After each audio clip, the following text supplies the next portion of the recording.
In a previous video, I talked about Matt Reeves' potential to do spin-off movies on characters and places beyond Batman and Gotham. In this video, I'll be focusing on one of those said characters, Green Arrow, and his city, Star City, and how Matt Reeves could tell their story in their movie. Theory time! Now, Green Arrow has always been a Batman archetype. He's a non-powered human who comes from a super rich family and has inherited all that money to fund his vigilante, heroic escapades. Utilizing his high intelligence, extreme perseverance, and most of all, advanced gadgetry to have a one-up on his villains, whether they're superpowered or not. And if you're a Green Arrow fan, especially after watching the Arrow series on CW, then you would know Oliver Queen, the true identity of the Green Arrow, had his origin start when he was lost at sea for 5 years, being stranded on a mysterious island. Not wanting to die on the island, he did his best to survive, taking the little bit of archery he knew and crafting bows and arrows from the sticks and other materials that he could find on the island. He would go for those 5 years, turning from a spoiled rich kid who couldn't do anything for himself into a giga-chad of a hunter and survivor. Eventually returning back to society, realizing there's so much more he could have done with his wealth and resources, that after taking back his company, he decided to secretly be a vigilante during the night and run his company to help people during the day. Now, Matt Reeves is good at telling super grounded story that is both emotional and impactful, while also having fantastical elements. And that's Green Arrow to a T. And we could start with who the main villain of the movie could be. Because like in The Penguin, which you should be watching because it's so great, Colin Farrell and the actress who plays Sophia Falcone, Christina Miliani, I believe, both deserve an Emmy. But as I was saying, like in The Penguin, they introduced these two crime gangs called the Neon Dragons and the Triad, I believe, both being Chinese crime gangs, like gangsters. And this is important because in most iterations of Green Arrow's origin, it is revealed that that island that he got stranded on wasn't really isolated even before he got on it.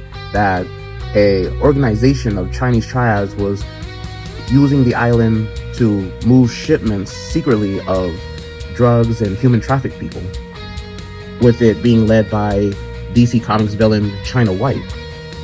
And you could have her be the main villain, as she could have had a long history with Oliver Queen, since on the island he could have helped stop this whole organization's drug and human trafficking ring by utilizing their communication devices to signal out to the authorities to have them come to the island and not only, put a halt to all of this, but also rescue him, allowing him to get back to society. And this could be a simple revenge story, with China White having escaped the authorities, tracking down Oliver Queen back to Star City. She could have brought, enforcers to help destroy his company and his image, while also Oliver Queen, on the other hand, would be trying to fight her and her enforcers as the Green Arrow. And we could start the movie before learning all of this, after Oliver has become the Green Arrow, sort of like a year into his career. And we could slowly find this origin and story out through the different interactions between the different characters throughout the story.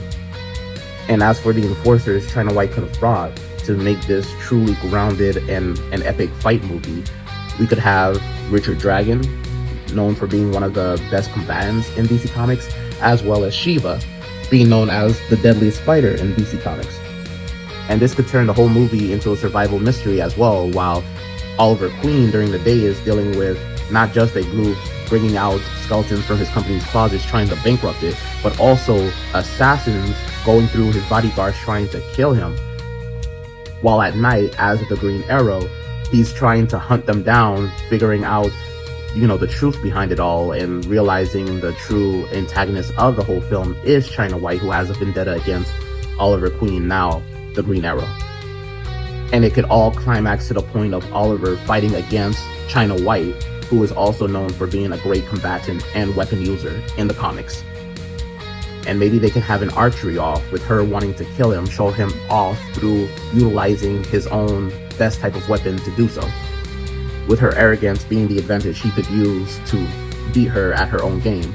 But he would not kill her, as this version of Green Arrow, even though it would be similar to the version of Arrow from season 1 and season 2, he still wouldn't be taking lives in this movie to show off that he is very similar to Batman, as he'll have like a no, taking life rule.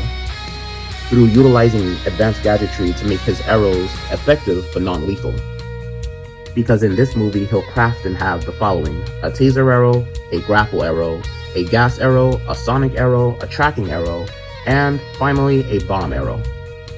And of course, he'll have normal arrows, but with how precise and effective of an archer he is, he knows where to shoot to either leave a warning shot or to hit someone in a non-fatal part of their body. And this non-killing rule could have been something he developed during his first year off the island, as he would have been dropping bodies left and right as the Green Arrow during the first half of the year, but realizing that, oh, this is really bad for my image with everyone becoming afraid of me, seeing me as just a killer, so let me just do the non-lethal route just so people wouldn't be afraid of me trying to save them. And it worked, with a lot of people seeing him more and more as a heroic vigilante than just a random murderer.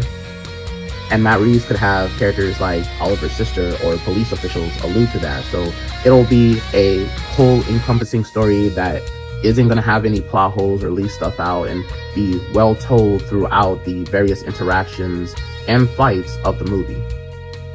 And as it is a spin-off movie, it's just to serve the point of showing off a different part of Matt Reeves' The Batman universe, while also letting you know that it won't be getting a sequel, as it is just to show that the universe is big and is filled with various different types of grounded characters, and that we might be seeing this version of Green Arrow team up with the Batman and maybe even form an outcast group, which is their grounded version of the Justice League.